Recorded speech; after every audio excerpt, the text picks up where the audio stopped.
यदि यह शिवलिंग है तो लगता है शायद शिव जी का भी खतना कर दिया गया था। ये विवादित और शर्मनाक पोस्ट एक बुद्धिजीवी का है। एक्स अकाउंट पर किया गया ये पोस्ट मई 2022 का तो है, लेकिन इस शर्मनाक पोस्ट के लिए रतन लाल को एक बार फिर निशाना बनाया जा रहा है। आपके सामने उनका यही पोस्ट दिखाई दे रहा है। साथ ही इस पोस्ट के साथ ज्ञानवापी मस्जिद में मिले शिवलिंग की तस्वीर भी अटैच की हुई है, वो भी नजर आ रहा है। सवाल यह है कि ये पोस्ट 2.5 साल बाद एक बार फिर चर्चा में क्यों आया है। दरअसल इस विवादित पोस्ट का मामला दिल्ली हाई कोर्ट में पहुंचा है। इस मामले में डीयू के असिस्टेंट प्रोफेसर डॉक्टर रतन लाल ने अपने ऊपर किए गए FIR को रद्द करने की याचिका लगाई थी, लेकिन दिल्ली हाई कोर्ट ने न केवल प्रोफेसर रतन लाल के FIR को रद्द करने से इनकार कर दिया है, बल्कि उनको कड़ी नसीहत भी दे डाली है। दिल्ली हाई कोर्ट के जज जस्टिस चंद्रधारी सिंह ने इस याचिका पर सुनवाई की है।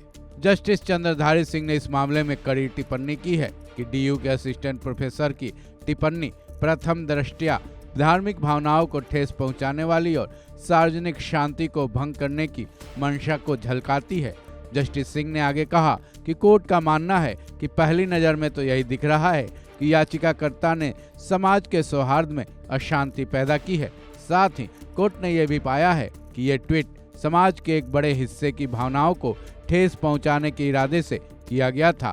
अभिव्यक्ति की स्वतंत्रता निष्पक्ष नहीं है। जस्टिस सिंह ने यह भी कहा कि व्यक्ति चाहे प्रोफेसर, शिक्षक या बुद्धिजीवी या कोई भी हो, उसको इस प्रकार की टिप्पणी, ट्वीट या पोस्ट करने का कोई अधिकार नहीं है, क्योंकि अभिव्यक्ति की आज़ादी या किसी प्रकार की स्वतंत्रता पूर्ण नहीं है। इसके बाद जस्टिस सिंह ने विवादित पोस्ट करने वाले असिस्टेंट प्रोफेसर डॉक्टर रतन लाल की याचिका रद्द कर दी और उनके ऊपर दायर किया गया FIR को रद्द करने से इनकार कर दिया है। अपना फैसला सुनाने से पहले जस्टिस सिंह ने शिवलिंग की अवधारणा को बताने वाले शिव पुराण विधेश्वर संहिता के उद्धरण को भी बताया, जिसके कुछ श्लोकों का हवाला देते हुए कहा कि ये साफ है कि याचिकाकर्ता की तरफ से किया गया काम भगवान शिव और शिवलिंग के उपासकों और श्रद्धालुओं की तरफ से अपनाई जाने वाली मान्यताओं और रीति रिवाजों के विपरीत है। जस्टिस सिंह ने आगे कहा कि सोशल मीडिया के इस पोस्ट से न केवल